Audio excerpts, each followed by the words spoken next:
Nagbibiro ka ba? She turned around to face him. Now stop, Francis.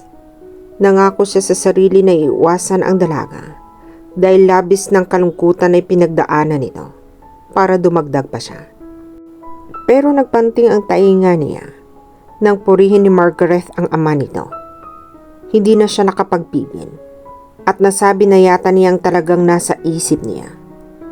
He really wanted her. Be serious, Mr. Mendres. Paano kung yun talaga ang gusto kong kapalit? Nanatili itong tahimik. Kung sa ibang babae niya siguro sinabi ang ganoong proposisyon, ay baka mabilis pa sa 4:00 ang marinig niya ang mga sagot nito.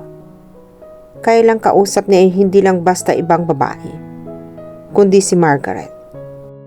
The doctor who after the death of her fiancé lived like a grieving widow. Kanina ay para kang tigre na handa akong lapain sa galit mo. Ngayon tinalo mo pa ang basang sisiw na nahuli ng agila. Napakalapit ng mukha nila sa isa't isa. Sandaling nakita ni Francis ang mga mata nito ng kakaibang takot na agad ding napalis. Naubusan ka na ba ng babae na papatol sa iyo? Hindi. As a matter of fact, mahaba ang pila ng mga babaeng naghihintay para mapansin ko. Marami pa ding humahabol sa akin. Even if I'm not as respectable as your father.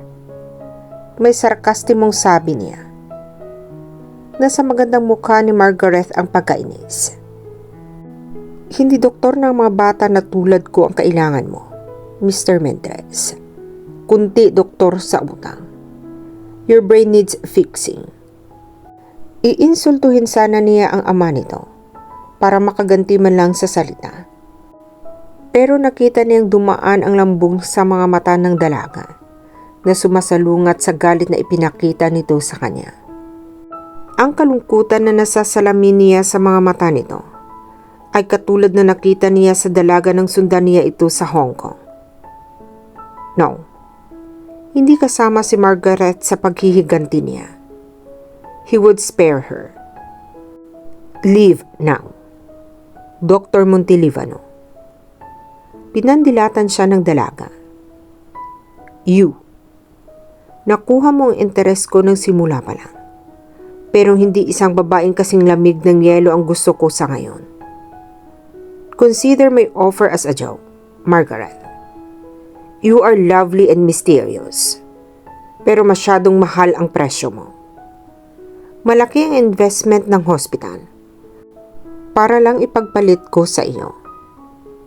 May pagkalitong lumarawan sa magandang mukha nito bago umangat ang kamay nito para sampalin siya. Napigilan agad ng lalaki ang nakabibinging paglapat sana ng palad niya sa mukha nito. Kanina pa siyang pinaglalaroan nito. Muntik na siyang maniwala na handang itong ipagbalik sa papa niya ang hospital. Kapalit ng indecent proposal nito. Wala pang babae nakasampal sa akin. Kahit pa yung mga harap-harapang pinalitan ko. Huwag mong hangarin na ikaw ang mauna dahil matagal na akong makalimot.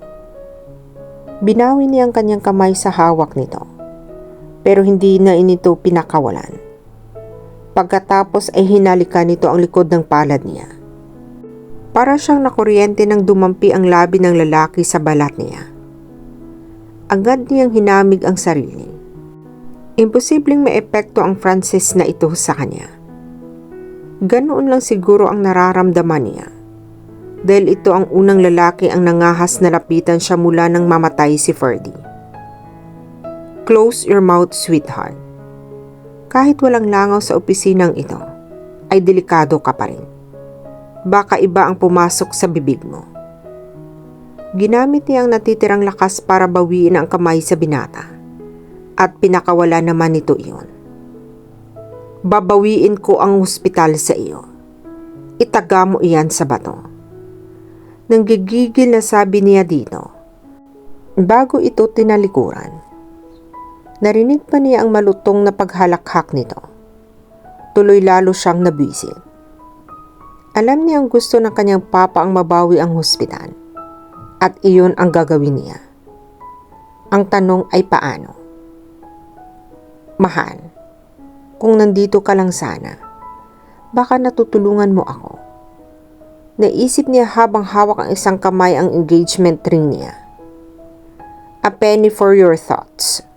Narinig niyang sabi ng lalaking tumabi sa kanya sa harapan ng vending machine. Binitawan niya ang singsing at pasimpleng ipinasok sa loob ng damit. Palagi niya yung suot pero nakatago kaya ang necklace lamang ang nakikita na nakasabit sa kanyang leeg, at hindi ang engagement ring na pendant niyon. Bumaling siya at napangiti nang makilala ang katabi. Derek, ito ang tumayong abogado ng pamilya nila mula nang magretiro ang ama nito sa pagiging abogado at maging shareholder lang ng hospital. Kaklase niya ito sa high school. Nang magtapos siya sa kursong medisina, ay pumasa naman ito sa bar. Kung hindi lang siguro siya umibig kay Ferdy, ay malamang nahulog na ang loob niya kay Derek. Kung ganoon ang nangyari, hindi siguro niya maranasang masaktan ng sobra nang mamatayan ng nobyo. At ito naman ay hindi si Perado ngayon. Ito na ang nagpasok ng paper bill sa vending machine at pinapili siya ng gusto niyang bilhin. Nang makuha ni Margaret ang inuming gusto niya, ay naupo sila sa malapit na hilera ng mga upuan. Kumusta si Tito? He's fine. Nagsisimula pa lang ang operation. 8 hanggang 12 oras ang aabuti noon. Nag-aalala si Papa nang malaman niya ang nangyari kay Tito. Kung di lang recovering mula sa sariling operation si Papa, ay malamang bumisita na iyon. Ang kamay niya ay nanatiling nakahawak sa nabuksan ng inumin. Salamat. Kung may kailangan ka, just tell me. May paraan pa bang mabawi ang hospital? There is one way. Nagkausap na kami ni Papa tungkol sa mga shares. At nasabi niyang maliban sa 40% na naibenta ni Tito Mariano, ay 60% pang mga share ang pag-aari ng iba't ibang tao gaya niya. What do you suggest I do? Talk to the other shareholders, Margaret. Kumbinsihin mo ang 10 shareholders na salungatin ang desisyon ni Mr. Mendres at magagawa mong mabawi ang posisyon na kinuha kay Tito. May kinuhang envelope si Derek mula sa bulsa ng coat nito at ibinigay sa kanya. Nang buksan niya, ay imbitasyon iyon ng isang pagtitipon ang laman. Welcome party para sa bagong major shareholder na si Mr. Francisco Mendres. Meron pang 2 oras bago ang pagtitipon. Ako ang proxy ni Papa ngayong gabi. I heard na isang importanteng announcement ang gagawin ni Mr. Mendres sa harap ng ibang shareholders. Why don't you be my date? Baka makatulong. Kahit doon mo kausapin ang iba pang mga shareholders. Kung papayag siya sa imbitasyon nito, ay parang tinuldukan na rin niya ang panatang hindi dadalo sa anumang pagtitipon o kasiyahan. Plano niya habang buhay na ipagluksa ang namatay na nobyo. Bagay na hindi rin nagustuhan ng mga magulang niya. Okay, magkita na lang tayo dito bago tayo pumunta doon. Sabi niya matapos sa sandaling pagdidesisyon. Nagsisimula pa lang ang party, pero ang dami nang naiinom mo. Dadatnan siya ni Ronan sa bar counter. Sa mansyon ni Francis ginanap ang pagtitipon. Hindi niya magawang mag-enjoy. Parang allergic sa babae na itinaboy niya ang mga nagtatangka. Ang ilan sa mga iyon ay kasama ng mga shareholders, kamag-anak, kaibigan, escort. Inaaliw ko lang ang sarili ko. Pagdadahilan niya.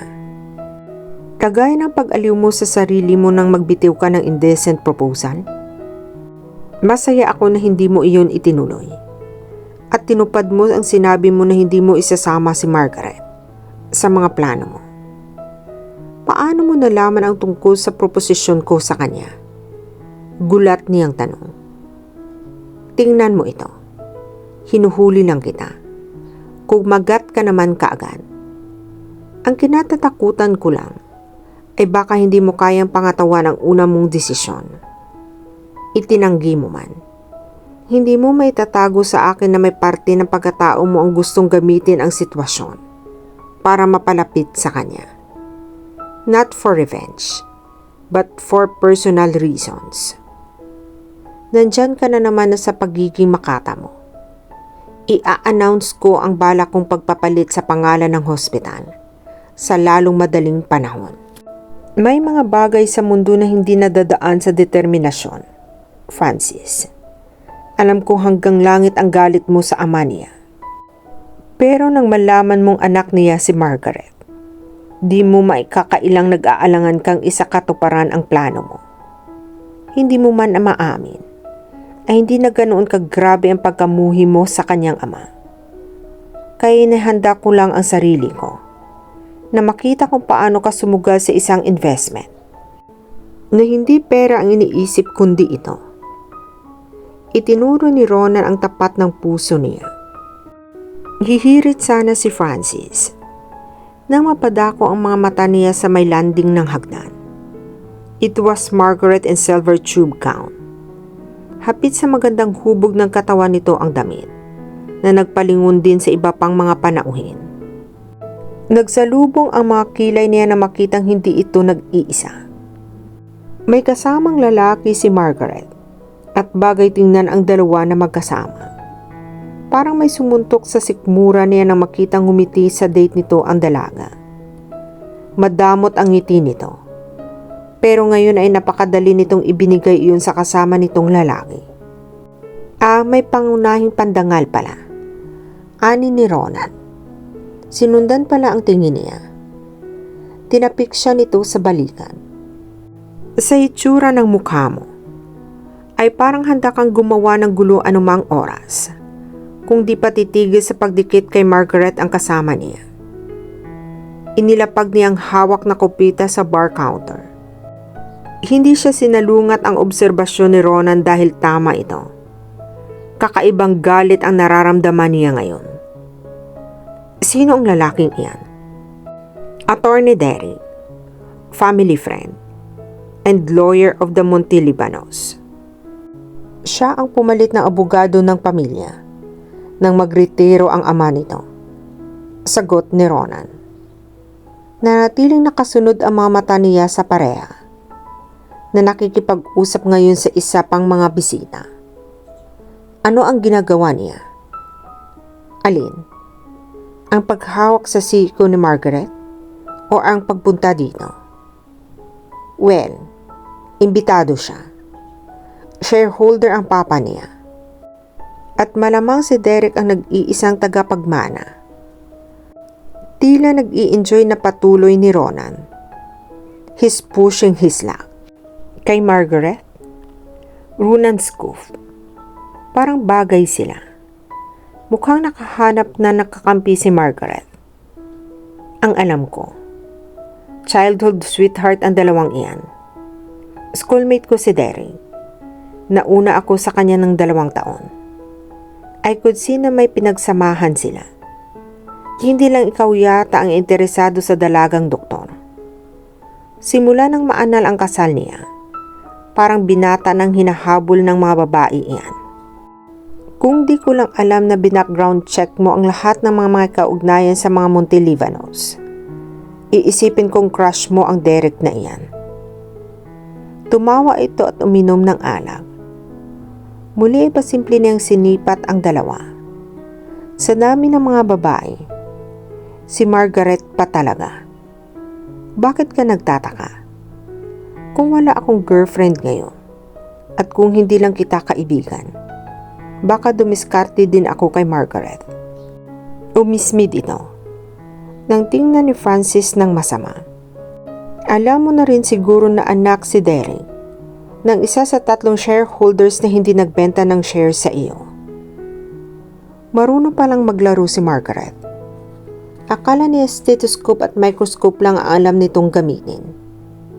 It seems she also knew how to use people. Pero naunahan na niya ang mga ito. He now owned 80% of the hospital.